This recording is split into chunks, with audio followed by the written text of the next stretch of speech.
Hey everybody, welcome to another MC Commute.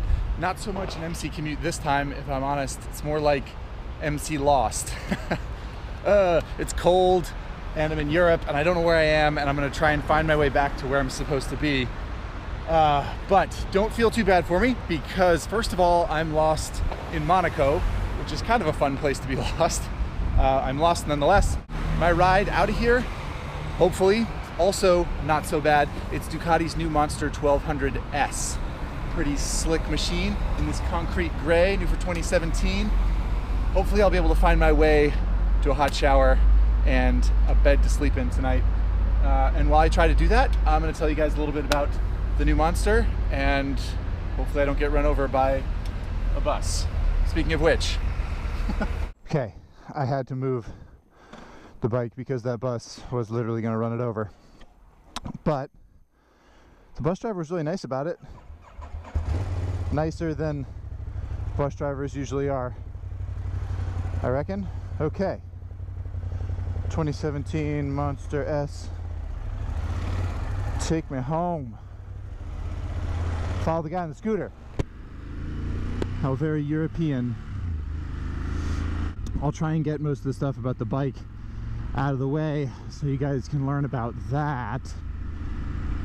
The big things are, they made it a little bit smaller. The tail is slimmer, the tank is narrower, the tank's a quarter gallon smaller, holds about 4.4 gallons now. Bars are the same, frame is the same. The shock is longer, quite a bit longer even than the 1200R that I just did. An MC Commute on, that is, which had quite a long shock to raise the rear of the bike up, make it a little bit pointier. They did that with this bike also. Longer shock and a shorter swing arm by about 20 millimeters, I believe. And what that leads to is a wheelbase that is 1 inch shorter and a practical rake that is a little bit steeper. The angle between the frame and the fork is the same, but the rear of the bike is up higher, so lost a little bit of wheelbase and trail. Also, we're testing the camera's low light abilities right now since it's getting dark. That's why the Monster dash is black with white letters, because when the sun goes down it changes its little dash piece, which is a nice feature. There's the harbor marina, got to get down there somehow. The S model, which I am riding, has Olin suspension. It has fancier Y-spoke wheels, and it comes in this concrete gray colorway that you can't get in another bike, I believe. It's also got carbon fiber front fender, probably some other little fits and widgets too. Holy moly, it's rush hour in Monte Carlo. I am going nowhere in a hurry. This is a good time, I suppose. Yeah, see, Scooter's got the hang of it, just goes up the wrong lane. That's a pretty sweet program. I should try that on for size. Wish me luck. Uh-oh. Now they're all jammed up with each other. Oh my god. Oh my god. Come right at me. Woo! Smells like roasted vegetables right here. I don't know if I just went past a market or if it just smells like roasted vegetables in Monte Carlo on account of all the money. Or maybe the spike's just roasting my vegetables. To say, it feels like it's running hot, but not that hot. It's throwing a little bit of heat on my legs, but all things considered, not too bad. As good a time as any to talk about low-speed handling, I suppose, which is pretty good. Doesn't have the steering damper like the R, and it's pretty light to the touch. As I mentioned before, the front end is a little bit pointier, a little bit steeper on account of the longer shock. The seat height is a little bit taller, about a ½ inch or something, which is fine if you're tall. If you're short, I suppose you'll be disappointed, but it's not a super intimidating bike, especially for one that's so powerful. While we're on the subject, Ducati claims 150 horsepower. It's the same engine, I was told, as the R. Oh, I think that policeman was just yelling at me. So yeah, it's the same engine as the R, same intakes and same valves and everything, just the exhaust is smaller. This is valet for the casino here. You can tell there's some pretty spicy rides sitting around. Right here, smack dab in the middle of the square. Hopefully they're not calling the cops on me right now. Speaking of components, big honkin' brakes, 330 millimeter discs, and M50 calipers, which is sort of the king version of Brembo brakes, and they're very strong, as you would expect. Casino corner right here on the of the Grand Prix course. There's the curbing, pretty nifty. Other big news about the Monster 1200 in 2017, it's got a quick shifter now.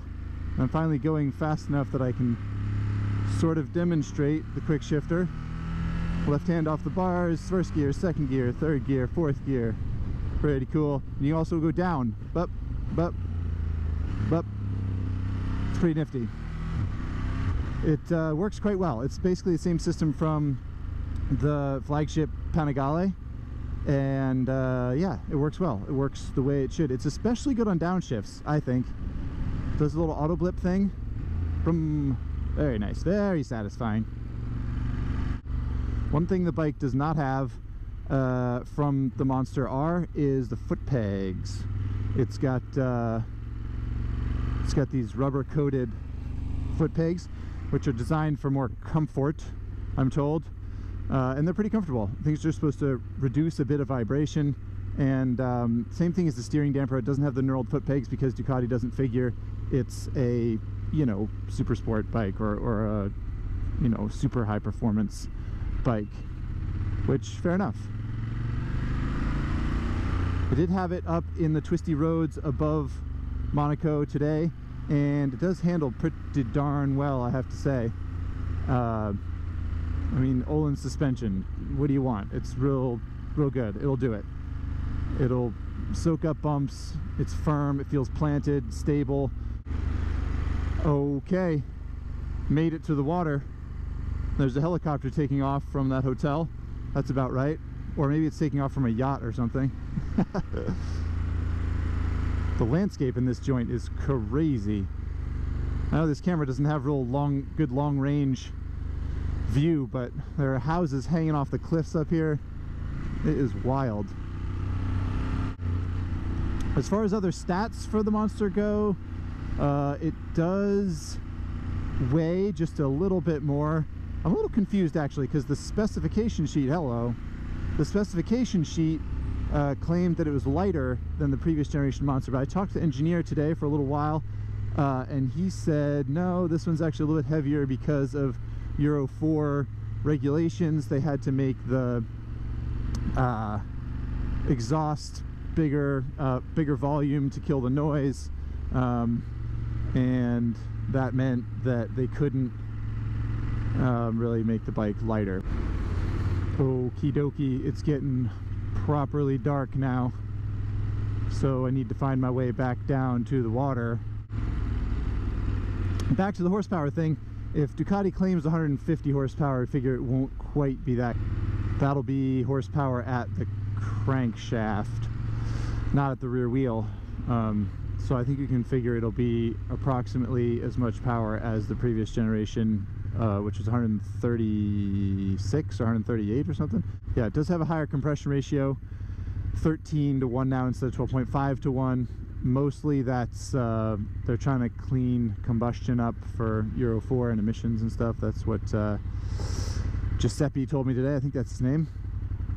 So yeah, you can expect a similar feeling motor. That's how this feels. It feels very much like the previous Monster. Strong, torquey, real characterful. It chugs and shakes down low, which is, I don't know, satisfying. That's kind of what I want in a V-twin. Yeah, little tiny Duke. So 125. Wicked.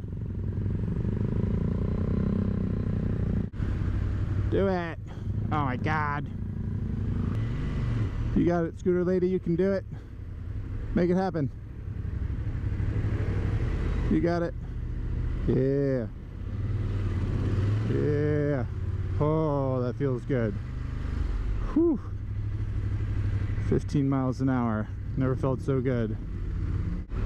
No, this isn't really the place to discuss it, but this monster is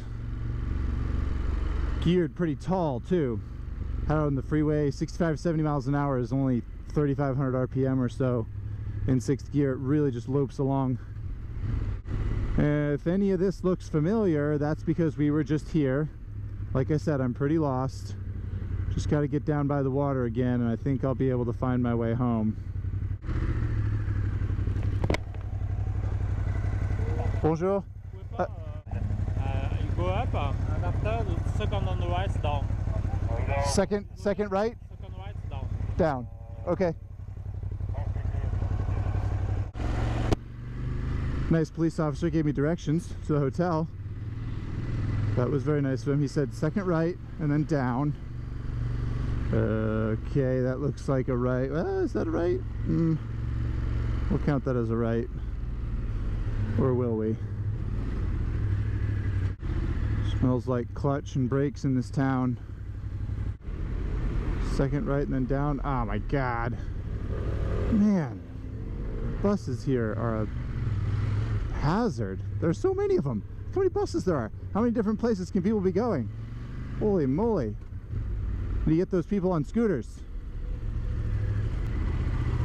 Yeah, like these people. They know what's up. Carpool on the scooter. Sure hope I'm going the way that Mr. Police Officer wanted me to. It is pretty properly dark now. Oh, I see. So this goes down, and then there's the casino in the main square where he didn't want me to go, probably because he thought the camera blinking on my helmet was a bomb or something. And then I turn left here, and then we're back on the Grand Prix circuit. Cool. I like it. Oh yeah, one other thing, really quick. Ride modes. You can enter this menu by hitting the blinker cancel switch too many times, as I often do, and then hold it down again. And if you're off the brakes and the throttle, it'll enter a different mode. Now I'm in sport. I have it on ABS 1, which allows the back wheel to lock up a little bit, which is pretty fun. And it allows you to carry the rear wheel if you get on the brakes hard enough. Nice features, and very Ducati, you know, very sporting. These red curbs, gotta love this. Please don't hit me, Volkswagen. Yeah. Okay. I think I know where to go now. I just missed my turn last time. Okay, we gotta talk about price now. We talked about the dash, we talked about suspension, we talked about the engine, ergonomics. The seat's new, I don't think I mentioned that. They say it's more comfortable, and I would have to agree. Feels pretty good. I spent all day in it. The price is also new. This S model is $17,195. However, that's the gray paint job. The red, I believe, is $16,995. So 200 bucks cheaper, right at 17,000 bucks for the S model. But you do get Olin suspension, you get a quick shifter, you get an IMU, which I feel like I forgot to mention. I'm glad I mentioned the IMU because it's an important piece of hardware.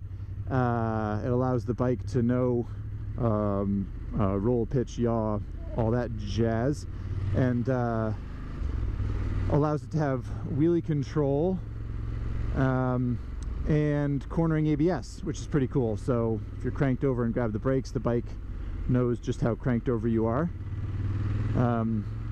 Anyway, so you get all those things for $17,000. It's no small chunk of change, right? But it is a pretty advanced bike, and you know, you get all the Ducati stuff. You get sex appeal and bright red paint job if you want it. Here we go. Hopefully Ducati's not too weirded out that it took me so long to get here. Yeah, anyway, I really am glad that you guys came along. Hey, Rolls Royce, that guy knows what's up. He's doing Monte Carlo right. So there it is, 2017 Monster 1200S. It saved me, it got me unlost. Just like I was hoping it would. I guess that's the end of this MC Commute. Thanks for coming along again, guys. Much appreciated. If you do come here, take a scooter, not a bus, huh? Help everybody out a little bit. Until next time, friends. Peace.